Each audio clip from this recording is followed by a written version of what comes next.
Most probably, we can see it in detail of the mechanism of action, how the Unani drug act in our body, and how they will protect our liver. So I request you, Dr. Dodana Halim, please go ahead. Thank you, sir. Respected principals, sir, professors, lecturers, and my dear colleagues, Assalamu alaikum. Myself, Durdana Halim, PG Scholar, Department of Ilm Ladvia, GTCH. Today is my turn on this weekly seminar session, and my presentation is on role of Unani drugs in liver disorder and their mechanism of action. And these are the contents under which I'll discuss my topic. Liver. Liver is the largest and unique organ considered as source of Hararat Gharesium, innate heat for body. It performs various functions like synthetic function, storage function, metabolic function, detoxification function, and excretory function. It synthesizes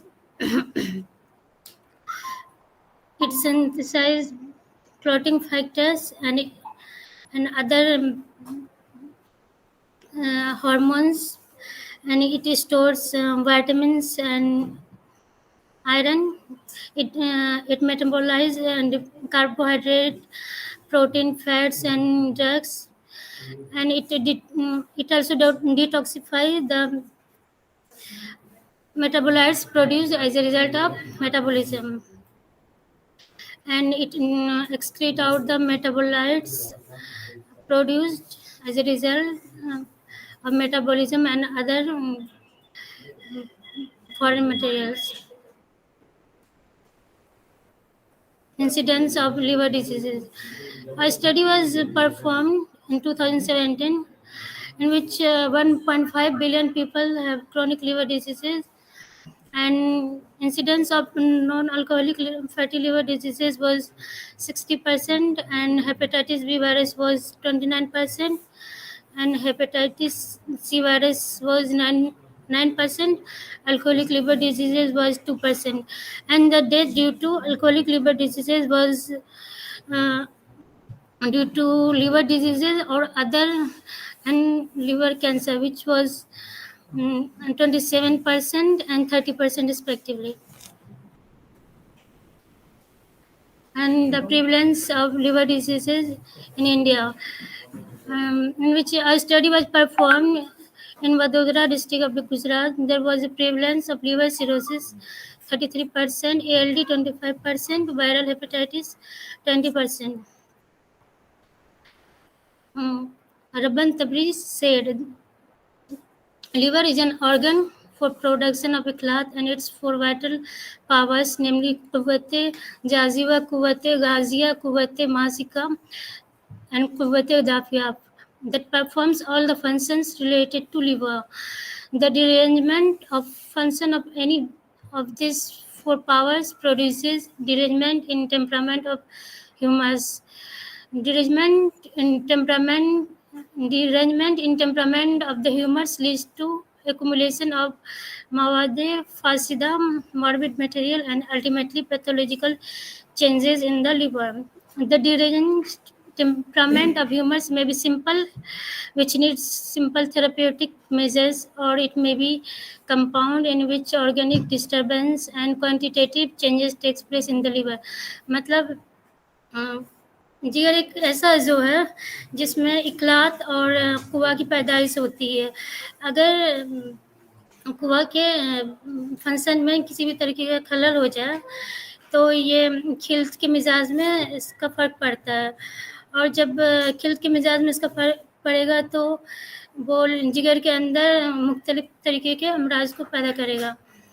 ये या तो सादा हो सकता है या मादी। सादा होगा तो सोए मिजाज की तादील करेंगे, और अगर मादी होगा तो मादा का इस्तफराग करेंगे।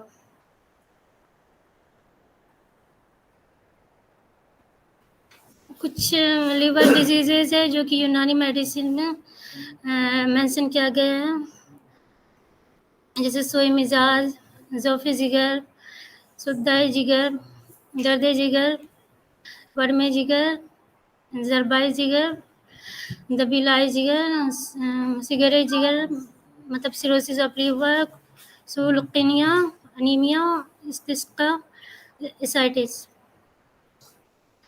अब दवा के कौन से अफ़ाल होने चाहिए जो कि लीवर डिजीज़ में मतलब इस्तेमाल होते हैं, मतलब उस अफ़ाल के दवा लीवर डिजीज़ में यूज़ करें। जैसे मुहल्लिल, अगर इन्फ्लेमेशन है तो मुहल्लिल एंटी इन्फ्लेमेटरी अफ़ाल रखने वाली दवा का इस्तेमाल करें। अगर सफ़रा की ज़्यादती हो जाए तो कातिल सफ़रा का इस्तेमाल करें, या मुख्तलिफ़ अमराज़ की वजह से जिगर के अंदर ज़ौफ़ पैदा हो गई तो मुक़व्वी जिगर का इस्तेमाल करें, या सुद्दा पैदा हो गया हो तो मुफ़त्तिह सुद्दा दवा का इस्तेमाल करें। अब जिगर के अमराज़ के उसूल इलाज क्या हैं? जैसे अगर सोए मिजाज हुआ तो तादील मिजाज कर, अगर सुद्दा जिगर है तो मुफ़त्तिह सुद्दा दवा का इस्तेमाल करें, जैसे कि होगा हाफ़िज़, इस्खर, धनिया, कसूस वगैरह। ज़ौफ़ जिगर है तो खुशबूदार, मुदिर, काबिज़, मुफ़त्तिह सुद्दा जैसी दवाओं का इस्तेमाल करना चाहिए, जैसे कि दालचीनी, जिसमें ये सारे अफ़ाल मौजूद होते हैं। Avicenna said medicine with bitter taste is mentioned favorable for liver. मुर्मुकी मतलब जो दवा, जिन दवा का मज़ा तल्ख हो उसे जिगर के लिए मुफीद कहा है उन्होंने। कासनी को हर तरीके के ये जिगर के अमराज के लिए इस्तेमाल करें, या तो खिजानदा के रूप में इस्तेमाल करें या फिर जो सांदा, लेकिन सोए मिजाज बारिद की सूरत में शहद के साथ इस्तेमाल करें, क्योंकि वो पहले से बरूदत है। अब और जब कासनी का इस्तेमाल करेंगे तो और भी ज़्यादा बरूदत की ज़्यादती हो जाएगी, तो हनी को ऐड करते हैं ताकि उसका मिजाज मोतदिल की तरफ आ जाए। अब जब भी कहीं जिगर के अंदर मवाद का इस्तेमाल होता है तो इसके इस्तफराग के लिए उसूल बयान किए गए हैं, जैसे कि इब्न सीना ने अल-कानून में, राज़ी ने अल-हावी में और आज़म खान ने अक्सीर आज़म में किया है। और ये जो क्लासिफिकेशन है उसके कर्वेचर के एतबार से, जैसे कि अगर मादा उसके कॉनकेव सरफेस से मतलब एब्डोमेन के अंदर हो तो उसको मुसिल अदविया के थ्रू उसका इस्तफराग करना चाहिए, और अगर वो कॉन्वेक्स पोजीशन मतलब थोरिक्स को फेस करते हुए कोई मादा का कलेक्शन हो तो उसको मुदिर के थ्रू इस्तफराग होना चाहिए। अब सोए मिजाज के लिए उसूल इलाज क्या है? सोए मिजाज हार्ड जिगर होगा तो माइल्ड टू मॉडरेट मुबर्रिद दवा का इस्तेमाल करेंगे, उसके साथ जाली और काबिज़ दवा का भी इस्तेमाल करेंगे, जैसे कि कासिन, ज़रिस, तमरिंदी, और फार्मूलेशंस में जैसे कुछ तबासीर, कुछ से ज़रिस, कुछ से काफूर वगैरह। और इसमें ऐसे ग़िज़ा का इस्तेमाल करेंगे जो कि ठंडी हो और आसानी से हज़म हो जाए और जिस एब्ज़ॉर्बेबल हो, जैसे कि माउस शेर, कासनी, मक्को, ग्रीन कोरिएंडर, एप्पल, अनार वगैरह। और ऐसे मतलब ग़िज़ा का इस्तेमाल से परहेज़ करें जो कि गर्म हो, जैसे कि मीट, बॉइल्ड एग और फैटी फूड्स। सोए मिजाज बारी जिगर में मुसक्किन दवा का इस्तेमाल करें, जैसे कि दवाउल कुरकुम, दवाउल लुक वगैरह। और सोए मिजाज याबिस जिगर में मुरत्तिब मतलब रतूबत, ऐसी दवा का इस्तेमाल करें जिसमें रतूबत हो, जैसे कि खसखस को अहमद बिन रब्बन तबरी ने अहम माना। सोए मिजाज हार याबिस जिगर में ऐसी दवा का इस्तेमाल करना चाहिए जो ठंडी हो और जिसमें रतब हो, जैसे कि कासनी। और ऐसे ग़िज़ा से परहेज़ करना चाहिए जो कब्ज़ पैदा करे और मुसक्किन हो। सोए मिजाज हार रतब जिगर इसमें ऐसी दवा का इस्तेमाल करना चाहिए जो कि ठंडी हो और काबिज़ हो, जैसे माउल जिब्न।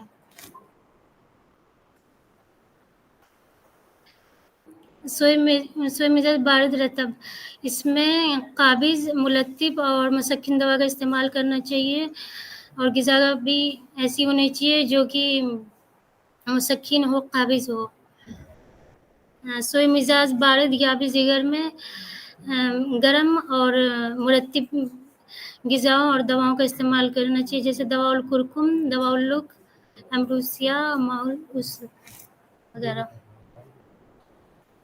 अब कुछ ड्रग्स मैंने कलेक्ट किए हैं जिसमें कि हेपेटोप्रोटेक्टिव इफ़ेक्ट बयान किए हैं यूनानी लिटरेचर के अंदर, जो कि मैंने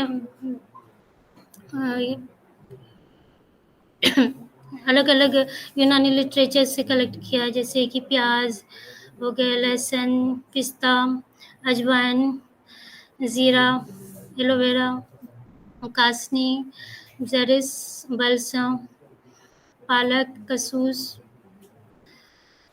बेदंजीर, तुरंजबीन, चिरायता, तमर हिंदी, दालचीनी, करनफल, हल्दी, रिबास, परसलन, कबाब चीनी, रोज़, तुरंज, अंगूर, बनफशा वगैरह। अब ये वो मतलब ड्रग्स हैं जिस पे कि रिसर्च वर्क हो चुका है यूनानी कॉलेजेस के अंदर, जैसे हमाज में ये नॉन क्लिनिकल ट्रायल हो चुके हैं, मतलब नॉन क्लिनिकल स्टडी रैट के ऊपर NIOM में 2008 में। और ये मतलब ऐसे हेपेटोप्रोटेक्टिव ड्रग इफेक्टिव पाए गए, और हुमाज में भी काम हो चुका है 2011 में नियम के अंदर, और ये भी हेपेटोप्रोटेक्टिव इफेक्ट इसमें पाए गए। उसके अलावा एब्सेंथिन में भी और गुलेगाफिस और गुलेटेसो के बीच कंपैरेटिव स्टडी हो चुका है। उसके बाद दारेहुल मजेड, इनके बीच भी कंपैरेटिव स्टडी हो चुका। कसौंदी, सम्बुत्ती, बिस्खपरा, मुरब्बक़ैन। अब कुछ यूनानी फार्मूलेशन है, उसमें भी रिसर्च वर्क हो चुका है, जैसे कुर्सी एब्सेंथिन, माजुन ग्लूकोसेगाफिस, दवाउल कुरकुम, माजुन दबिदुलवद, कब्दीन और नकुए सहित्रा। नकू सहित्रा में क्लिनिकल स्टडी हुई थी जामिया हमदर्द में, शबनम अंसारी ने किया था 2016 में, जिसमें कि मौलजाद OPD के अंदर एक पेशेंट आई थी, उसके उसने जो साइन एंड सिम्टम्स और साइन जब भी बताया वो non case of chronic hepatitis B के थे।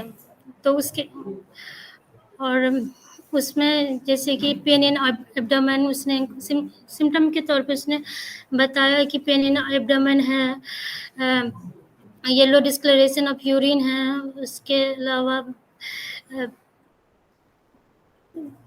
जितने भी HbSH पॉजिटिव थे उसके, और ALT AST 3 टाइम्स बढ़े हुए थे नॉर्मल से। तो इन सब चीज़, और इस एग्जामिनेशन में उसके एक टेरस पॉजिटिव पाए गए, हेपेटोमेगाली पाया गया,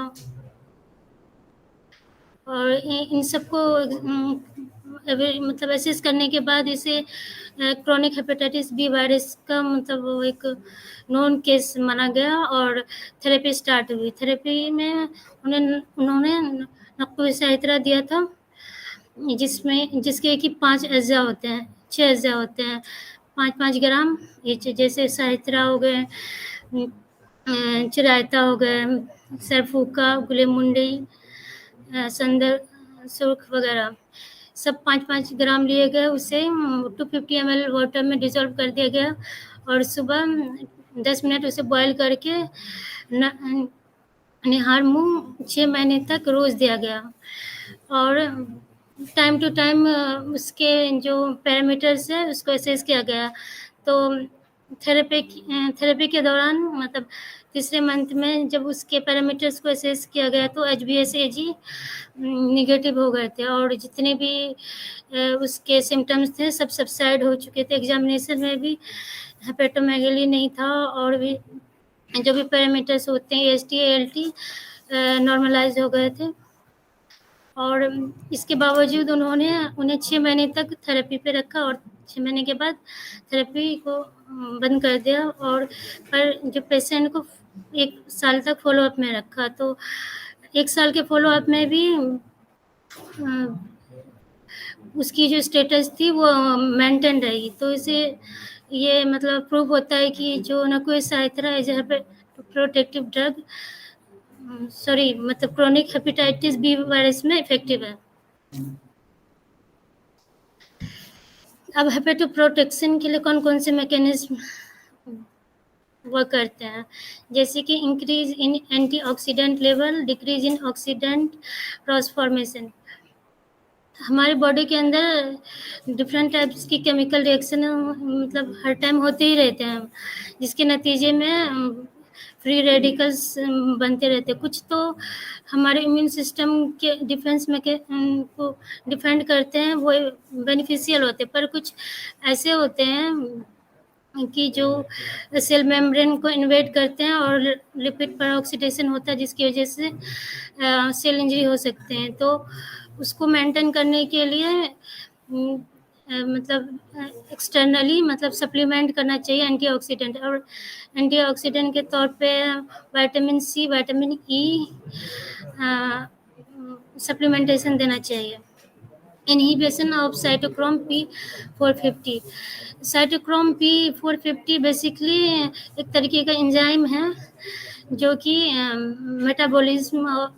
मेटाबॉलिज्म और डिटॉक्सिफाई का काम करता है लिवर के अंदर। और बहुत तरीके के साइटोक्रोम होते हैं, अगर उसमें म्यूटेशन हो जाए तो वो अपने मतलब अपने ही सेल को इन्वेड करने लगते हैं और लिपिड पर ऑक्सीडेशन होता है, जिसकी वजह से सेल इंजरी होता है। तो ऐसे म्यूटेटेड साइटोक्रोम P450 को इनहिबिट करना चाहिए। रिड्यूस पर ऑक्सीडेशन, लिपिड पर ऑक्सीडेशन। लिपिड पर ऑक्सीडेशन फ्री रेडिकल के मतलब फ्री रेडिकल और एंटीऑक्सीडेंट की जो बैलेंस होते हैं उसको मेंटेन ना करने की वजह से होता है। तो इस चीज़ को प्रिवेंट करने के लिए हमें एंटीऑक्सीडेंट बाहर से देना चाहिए ताकि लिपिड पर ऑक्सीडेशन ना हो पाए और सेल इंजरी ना हो। और increase in level of glutathione और रिड्यूसिंग इक्विवेलेंट।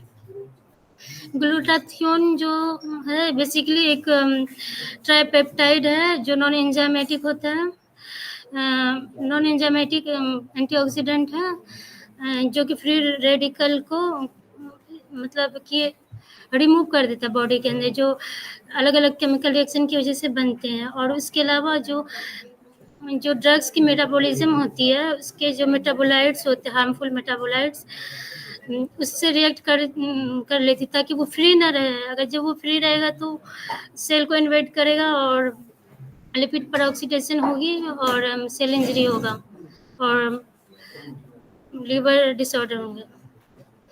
उसके अलावा यूनानी कॉन्सेप्ट में जो मैकेनिज्म है, जैसे कि अगर स्वयं मिजाज हो गया तो तादील उसकी करेंगे, अगर किसी तरीके का सुद्धा हो गया तो मुफत्ते सुदत दवा देंगे, अगर मादा का इस्तेमाल हो गया है तो उसका इस्तफराक करेंगे। और मुख्तलिफ अमराज की वजह से मतलब जो भी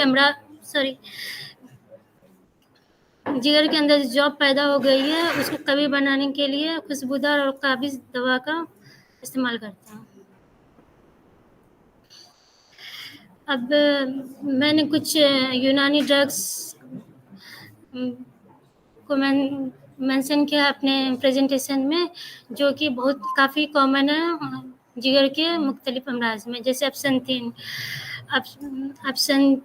इसका मिजाज गर्म खुश्क है, इसके फूल और पत्ती दवान इस्तेमाल होते हैं और इसके जो अफ़ाल हैं वो मुहल्लिल है, मुफत्ते है, मुदिर हैज़ है, कातिल कर्म शिकम है, मुसक्किन है।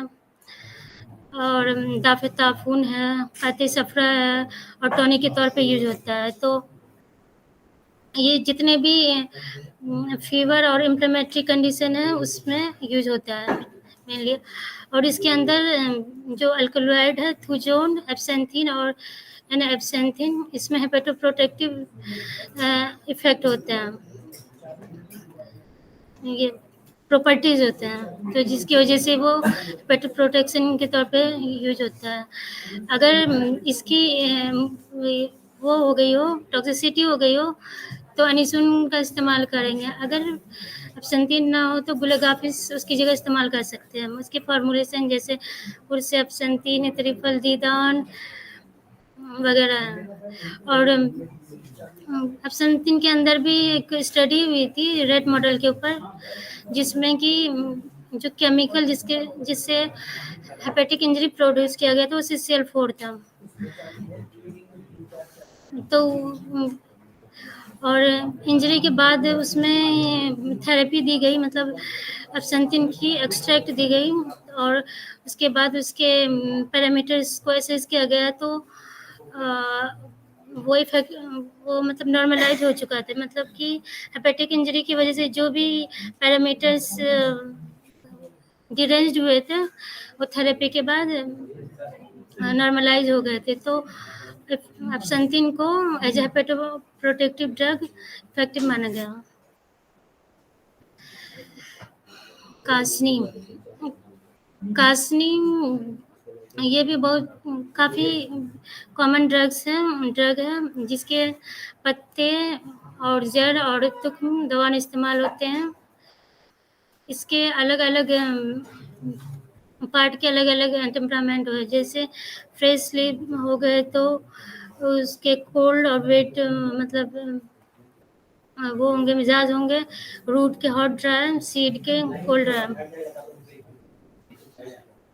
डोज 3 से 5 ग्राम है इसके अफवाल मेनली मुहल्लिल है, मुदिर है, मुफत्ती है, काते सफरा है। इस मक्को के पत्ते और flower as a medicine use होते हैं। और इसके अफवाल हैं मुहल्लिल, मुदिर, मुफत्ते, काबिज और कुलेंट होता है ये। इसलिए ये इन्फ्लेमेटरी कंडीशन जैसे हेपेटाइटिस, गैस्ट्राइटिस, जॉन्डिस और जो भी एब्डोमेन के जितने भी इन्फ्लेमेटरी कंडीशंस होते हैं उसमें यूज होते हैं। उसके अलावा फीवर में और अपर रेस्पिरेटरी डिजीज जितने भी टॉन्सिलाइटिस, फेरिंजाइटिस उसमें यूज होता है। एक स्टडी किया गया था मक्को और कासनी के ऊपर रेड मॉडल पे, और इनको स्टैंडर्ड ड्रग सैलिमेरिन से कंपेयर किया गया। तो थेरेपी के बाद देखा गया कि ये मक्को और कासनी जो डिरेंज्ड पैरामीटर्स हैं जो कि हेपेटिक इंजरी की वजह से होते हैं, AST, ALT, सीरम बिलीरुबिन बढ़ जाते हैं और सीरम प्रोटीन, टोटल प्रोटीन वगैरह कम हो जाते हैं और इसके अलावा हेपेटोमेगेली हो जाती है। तो थेरेपी के बाद ये सारे जो पैरामीटर है ये सबसाइड हो चुके थे। और ये देखा गया जब मक्को और कासनी को कंपेयर किया गया तो कासनी ज़्यादा इफेक्टिव ड्रग के तौर पे आया। दालचीनी ये भी काफ़ी कॉमन ड्रग है जो कि ओबेसिटी और जितने भी पेट के अमराज होते हैं इन्फ्लेमेटरी कंडीशन में यूज होते हैं। इसके छाल और तेल दवा में इस्तेमाल होती हैं। अगर इसकी पॉइजनिंग हो जाए तो कतेरा और सारून से इसका मसला करेंगे। और इसकी बदल तुझे कलमी है और इसके फार्मूलेशन जवारी से जालेनूस, जवारी से कमूनी वगैरह है। इस पे भी रिसर्च वर्क हो चुका है और और इसके रिजल्ट में देखा गया है कि ये हेपेटोप्रोटेक्टिव इफेक्ट रखती है। इसके अलावा मेथी इसके तुख्म इस्तेमाल होते हैं और इसके पत्ते भी दवा में इस्तेमाल होते हैं। इसमें एंटी इन्फ्लेमेटरी, जाली, जनरल टॉनिक, कासिरेरिया जैसे अफ़ाल हैं। और ये मतलब इन्फ्लेमेटरी कंडीशन में या पिगमेंटेशन में यूज होते हैं, हेयर फॉल में यूज होता है। इसके अलावा रेस्पिरेटरी डिजीज़ेज़ में जैसे कफ, एज़मा, फ्लेगमेटिक डिजीज़ेज़ में यूज होते हैं। और इसका मसला खुरफा के पत्ते और पालक से करते हैं।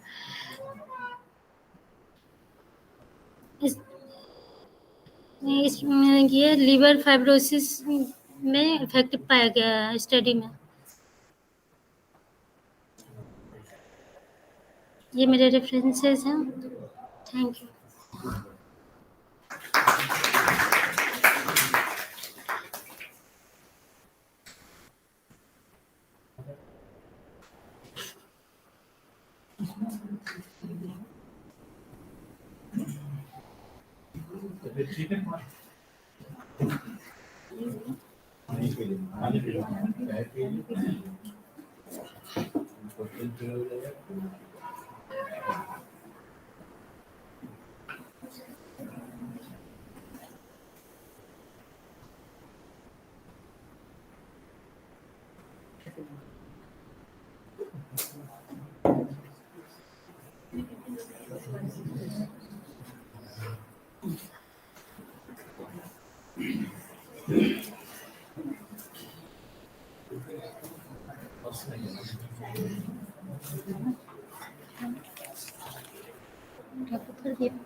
किसी का कोई क्वेश्चन भी है?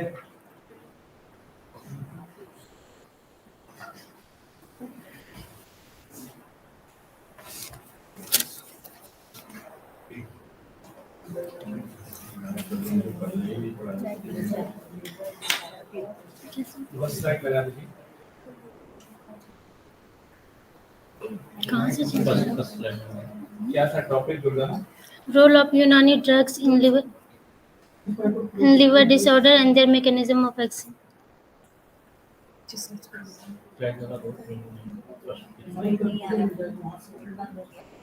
अपने पोतों की बात की थी, जिगर की क्या पोतों की? सर कुव्वत जाजिबा, कुव्वत मासिका, कुव्वत दाफिया, कुव्वत हाजिमा। मतलब पोते मुहस्सिला क्या है? मासिका है सर। मुहस्सिला मुहस्सिला लेवल में होती थी कि नहीं होती?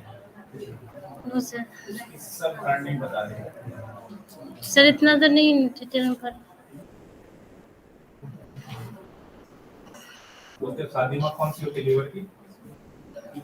सर इंटेस्टाइन और उसमें खात्मा होता है ना। खादिम उसको बोलते हैं जो फूल होता है ना, जो होता है ऑर्गन्स होता है। Yes sir. अच्छा, इसका उसूल इलाज क्या होता है अगर सफरावी मर्ज हो जाए जिगर में? तो उसूल इलाज क्या होता है? सर मतलब अगर सफरा की ज्यादती हो जाए, मतलब यकम जो भी है सर, उसको तादील कर देते हैं। वर्ड क्या यूज होता है सफरा के लिए? सिर्फ तादील और कुछ भी? मुझे सफरा यूज सही खराज। हाँ मुंजी पाते ही सफरा सर। होगा कि नहीं उसमें? सर नुजूस जब सर मॉर्बिड मटेरियल होंगे तब होगा नुजूस करो। होगा कि नहीं? होगा सर। कौन सी दवाएं? सर मुंजी मुसिल सफरा होता है सर। कौन सी दवाएं सर मतलब जैसे सर कसूस हो गया सर।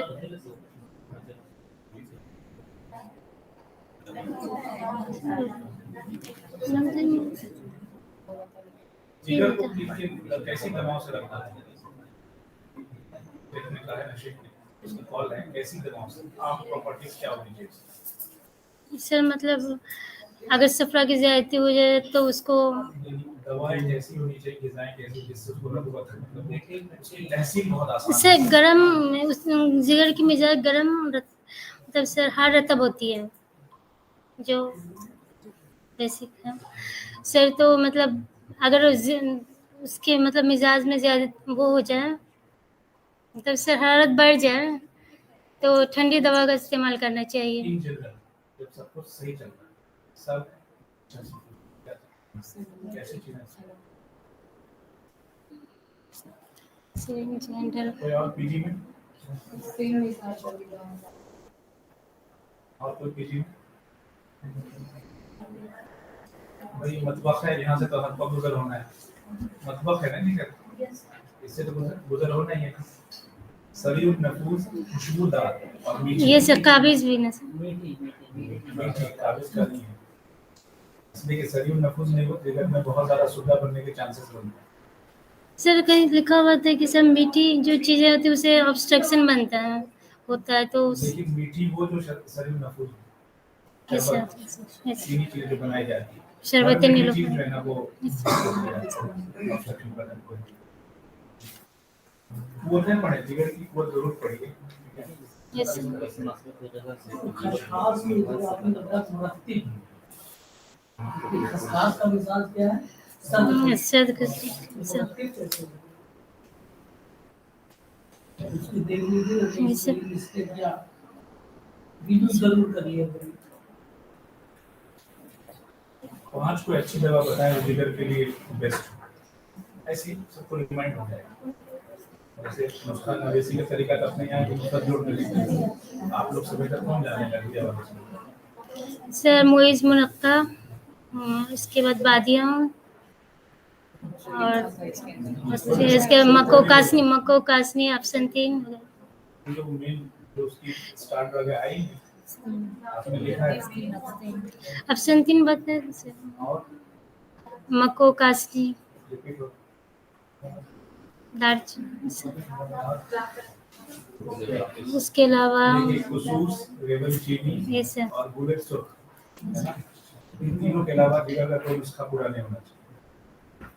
अपना मार्जिन का निकलवा आप बिल्कुल देख सकते हैं, इन तीनों चीजों को कम से कम रखना है, इनमें वो तीनों प्रॉपर्टी है। और कोई पूछ लें आप लोग, हाँ, खुसूस, रेवन चीनी बुलेट सुर्ख, गुलाब का बीज जो है ना, बुलेट सुर्ख, और भी चीजें हैं, लेकिन ये चीजें तीन जो है वो उसमें होनी चाहिए। और भी कोई ऐसी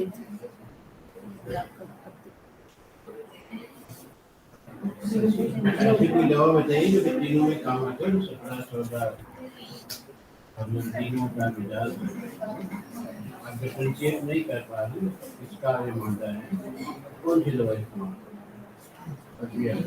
लीजिए। अखलाक सलासा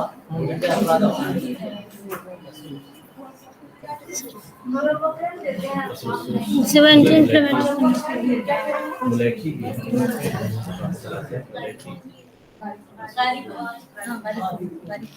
गाड़ी करनी रारिकुल के साथ एक वर्ड जुड़ा हुआ है, प्रोसेस का क्या बोलते हैं सर्विस के को मुसफ़्फ़र को ही पता है।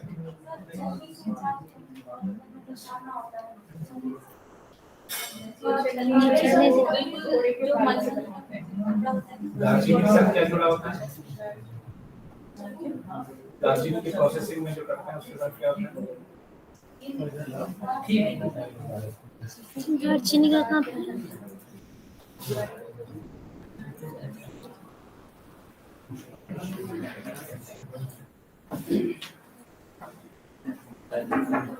एक तो अभी आगे पता चला आपका टॉपिक क्यों करते हैं आप लोग? आपका कोई मामला है क्या? 3 लोग असाइन किए गए हैं जो आपके यहाँ सीनियर टीचर्स हैं, उसमें से हमारे ग्रुप में, उनको कम से कम दिखा दें कि थोड़ा सा जिस प्रेजेंटेशन एक हफ्ता 2 हफ्ता पहले हाथ में लिया गया तो आवाज इतनी रहे कि इस पूरे रूम में आए। इसमें सर इंस्ट्रक्शन दिया गया था जो भी टॉपिक दे दें, ताकि वो यहाँ जो चीज़ें रिकॉर्ड भी होती है ना तो और रिफाइंड हो जाए। क्या डर क्या लगता जो है? भी उसमें क्लीनिंग उसको इवैल्यूएट कर सकते हैं पहले। आपने पहले अपने डिपार्टमेंट के टीचर्स को दिखाया, उसके बाद भी तीनों जो 3 लोग अलग अलग हैं उनको कम से कम किसी एक को कंसल्ट कर सकते हैं, क्या दिक्कत है?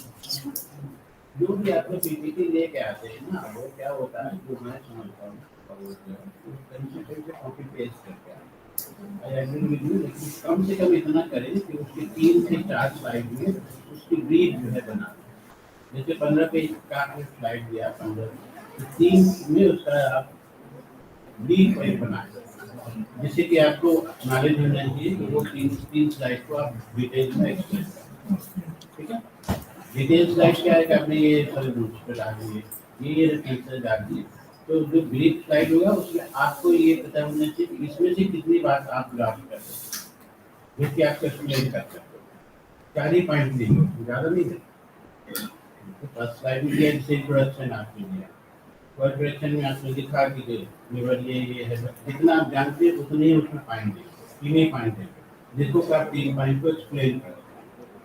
जब कोई एडिटर कोई पूछे ऑडियंस की इसके अलावा भी होता है तो एक्सेप्ट कर लेना, हाँ होता है सर, आज मुझे देख के पास पास हो गए। 3 पॉइंट भी अगर आपने लिखा तो 3 पॉइंट को आप अपनी लैंग्वेज में एक्सप्लेन करें। पूरे स्लाइड को 3 से 4 स्लाइड में ब्रीफ कर दिया करें, कंक्लूसिव नोट जिसे हम लोग बोलते हैं, और शुरू में ही हो जाना, फिर उसी को एक्सप्लेन करने के लिए आपको नेक्स्ट स्लाइड का यूज करें। इसीलिए आपका नॉलेज इम्प्रूव होता चला जाएगा। और दो पॉइंट पे तो कम से कम आप कॉन्फिडेंस हो गए। फर्दर जो किसी ने आपको क्वेश्चन किया वो आप अपनी डायरी में नोट कर लेंगे, फर्दर फिर आप पार्ट में फिर जब आपको लगेगा नहीं समझ में आएगा तो आपके जो वो हैं वो लोग बताएंगे कि इसको कहाँ इसका जवाब मिलेगा। ब्रीफ होते रहना चाहिए, मैंने ऐसे बनाया पढ़ लिए चले गए तो उसका बैक कुछ नहीं जाएगा। और यहाँ पे जो भी स्लाइड लाए थे वो ऐसा नहीं कि सबके काम का चीज, जैसे ये मेन इम्पॉर्टेंट है। आप पूरे डिपार्टमेंट में जाएंगे ओपीडी में मोर देन 50% आपके कहीं से पेशेंट नहीं, तो इससे इम्पोर्टेंट तो कुछ हो नहीं सकता है। उसके बारे में भी हम पूरी बात को एक्सप्लेन ना कर सकें तो फिर पूरा सिस्टम में ना फंक्शनल नहीं है। इसको हम लोग कहते हैं आइंदा इस बात को नोट कर लें। 3 से 4 स्लाइड में कंक्लूसिव स्लाइड बनाएं, वो फर्स्ट में शुरू में ही लिखें। अगर आपने समझ लिया कि इसमें इतनी ही बात निकलने वाली है तो क्या सब डिटेलिंग नहीं शेयर हो रहा है, डिटेल में तो रह ही नहीं जाएगा। आपको वहाँ कोई क्वेश्चन के बाद कोई क्वेश्चन पूछा, लेकिन कोई फर्स्ट पहले उसी 3 से क्वेश्चन पूछेगा तो आपके 3 को पहले से आप उतने ही लेवे किए जितना एक्सप्लेन आप कर सकते हैं। बाकी आप टाइम क्वेश्चन लेने ही नहीं, इतना नहीं जिसको आप बढ़िया से कॉन्फिडेंटली जो जिस पॉइंट को आप एक्सप्लेन कर सकें वही पॉइंट कंक्लूजन में लेंगे, बाकी पॉइंट को छोड़ दें। आपका भी कॉन्फिडेंस हो जाएगा, पूछने वाला भी कॉन्फिडेंस हो जाएगा कि हाँ ये इसमें दूसरी बात में जाएंगे बच्चे के लिए एक्सपीरियंस करके भाषण कर लिए डिटेल स्लाइड को दिखा लिया, डिटेल इज देयर जो है। उसी तरह से स्लाइड पे इसीलिए बोलते हैं किसी से दिखा लिया कि ये लोग करेक्ट कर लेंगे। यहाँ हम लोग स्लाइड पढ़ने के लिए नहीं करते हैं, इन सेमिनार में पढ़ के चल देते हैं, 2-4 क्वेश्चन हुआ तो डाउट हो जाए होते हैं। यहाँ का जो हमारा स्लाइड है वो लर्निंग चल रहा है, मतलब हम सीख आप भी सीख रहे हैं, हम भी सीख रहे हैं और दूसरे लोग भी उससे सीख रहे हैं। तो जितनी बात हम सीख गए हैं उतनी ही बात दूसरे को पहले सिखाना है। जो आपने समझ लिया सीख लिया उतनी ही बात फर्स्ट स्टेप में हमें दूसरे को सिखा देना है। नेक्स्ट बात जो है फिर इसको और एक्सप्लेनेशन और 2 पॉइंट उसमें जुड़ जाएगा, तो तीसरी बात और जुड़ जाएगा, थोड़ी सी स्लाइड अल्टीमेटली एक सब्जेक्ट को आप कभी भी पूरा जो है आप नहीं तो कोई दूसरा पूरा कर लेगा, कोई तीसरा पूरा कर लेगा, तो वो आपको समझा देगा। देखिए कि नॉलेज ट्रांसफरिंग ये स्लाइड है हमारा, नॉलेज शोइंग स्लाइड नहीं है। हम जानते हैं ये नहीं बताना, हमको इसमें कितने नॉलेज को हम ग्रास्प किए हुए हैं, कितने को दूसरे को हम ट्रांसफर कर सकते हैं। यहाँ पे जो हम लोग स्लाइड पढ़ते हैं इसीलिए पढ़ते हैं, सब लोग मिल के पढ़ते हैं, वही लोग हैं, एक ही लोग हैं, ताकि अपने नॉलेज को जो हमने सीख लिया वो दूसरे को ट्रांसफर कर दें। उसमें दूसरा कोई हमको फिर कोई दूसरा एडिशन को जोड़ देगा तो उससे हम एडिशनल ले लेंगे। और भी है, आपको देख कर इतना इनप्रिपेयर्ड है कि आपका नाम दाना हो गया तो दाना आप खुद देखें सर करेक्ट किया था। तो कुछ चीजें 3 महीना ध्यान 4 रखिए महीना हो आपको। गया ना 4 महीना हो गया 15 दिन पहले आप लोग तैयार करेंगे तो ये याद होगा 4 मंथ हो गया ना ऑलमोस्ट आए हुए रूटीन कब आया सब चीजें बार बार नहीं करनी पड़े आपका सबका सिनाप्सिस लगभग डिसाइड हो गया है। अभी भी किसी के बाकी है सिनाप्सिस जो कि नहीं फाइनल हुआ है? सबका हो गया है। तो जब भी स्लाइड बनाएंगे अपने सिनाप्सिस के रिलेटेड स्लाइड बनाएंगे, बाहर के सब्जेक्ट को नहीं जाना। टाइम वेस्ट नहीं करना, बहुत वेस्ट करके करना। उसको सही जो सिनाप्सिस आपने decide मैंने कर लिया है, दूसरे में, इसमें नहीं आ पाया तुमने। इस चीज आपका जो है प्रेजेंटेशन होना चाहिए। मैं पहले ले लिया, मैं देखा नहीं, चली गई मैं। ये सारा स्लाइड है, जितने भी स्लाइड देंगे उसमें सिनाप्सिस का मतलब है कि 3 साल आपको वही काम करना है, समझा के ठीक है, मतलब एक वही है साथ में काम करना है। तो पहले में ही तुमने मतलब जो वो किया था ना कलर बंद हो क्या गया। आपका सब्जेक्ट भी क्लियर होता चला जाएगा और आप अपने सब्जेक्ट में आगे बढ़ते ये जो इंटरनल फिर रात में मैंने सोचा कि एक बार मैं इसका सबके मतलब क्या होता है पे जब आप अपने सिनेप्सिस पे कोई काम कर रहे हैं उसमें जो छोटा सा आपको जो नॉलेज जो है गेन हुआ है छोटा सा कोई डाटा आपने क्रिएट किया उसको शेयर करें ताकि वो सीनियर स्टाफ को करेक्ट करते जाए। मैंने कर दिया। हम लोग अभी भी ठीक जगह पे चल रहे हैं, अभी भी ठीक जगह पे चल रहे हैं। इसके लिए ये इंटरनल जो है हमारा जो है वो होता है। ये उसके लिए नहीं होता है कि सेमिनार में जाके पढ़ते हैं बाहर में, जो सेमिनार में जाके बाहर पढ़ते हैं वो दूसरे तरह का होता है। ये प्योरली आपके सिनेप्सिस से रिलेटेड होना। कोशिश करें उस पर आए, धीरे धीरे आए, 21 दिन में नहीं होगा। तो 10-20 स्लाइड अगर बनाए आप एक सब्जेक्ट से 10 पीपीटी आपके होगा 3 साल में। एक ही सब्जेक्ट से रिलेटेड 10 पीपीटी आपने बनाया है तो यू आर एक्सपर्ट हो जाओगे धीरे धीरे, ताकि टीचर में कभी भी कोई पूछे जाने के बाद में क्या सिनेप्सिस था, क्या काम किया, तो खोल के थीसिस नहीं पढ़ना। थीसिस खोल के पढ़ेंगे हम कि हमारा क्या सिनेप्सिस था, मेरा काम करने का तरीका क्या था, प्रोटोकॉल क्या था, पैरामीटर्स क्या था, रिजल्ट मेरे क्या थे, कहाँ कहाँ मैंने लिया, तो फिर मुश्किल है।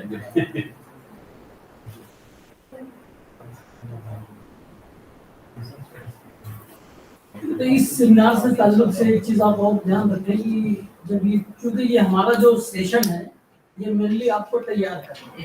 थोड़ा अपनी बॉडी लैंग्वेज, थोड़ा अपनी आवाज, इन सारी चीजों का आप ध्यान रखें। इसमें डरने की कोई बात नहीं, ये अपने घर पे हो रहा है आपके। आप अपने घर पे जितनी गलती करेंगे उससे सीखेंगे। आप ये बिल्कुल सोच के नहीं आओ तो कोई पूछेगा तो मैं बता नहीं पाऊंगा, कोई बात नहीं। हर कोई एक्सपर्ट नहीं होता हर चीज का। 10 क्वेश्चन पूछेगा, हो सकता है 2 आपको पता हो, 8 नहीं पता।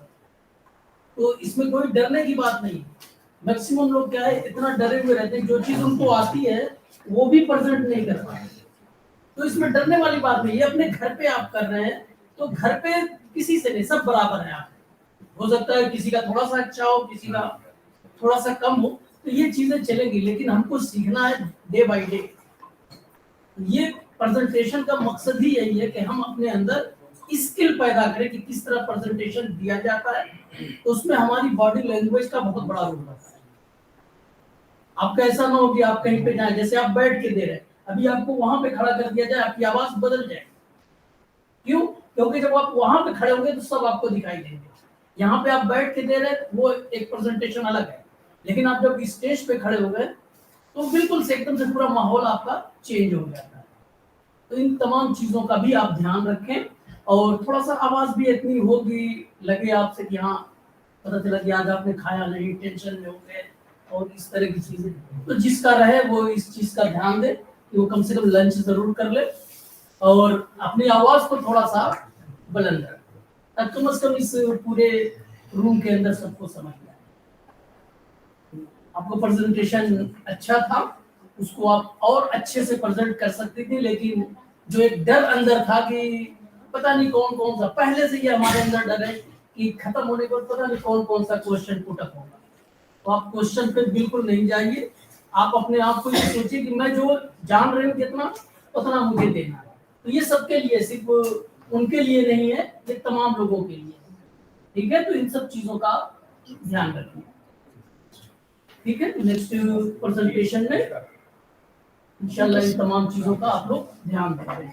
मतलब तो पहले से प्रिपरेशन कर रहा है, ऐसा नहीं कि मतलब ज्यादातर फिजिक्स वाले क्या करते हैं कि जब प्रेजेंटेशन होने वाला होता है उसके कुछ दिन पहले जाके या तो टीचर से मिलेंगे। मैक्सिमम लोग तो उसी डे, आज प्रेजेंटेशन है आज ही ले गया था सर, इसमें करेक्शन और जो कोई कह रहे हैं जरूरत कम से नहीं। कम उसको ये करें कि थोड़ी सी तबीयत वगैरह कोशिश तो किया कि तबीयत वगैरह इसकी सही होगी थोड़ा सा।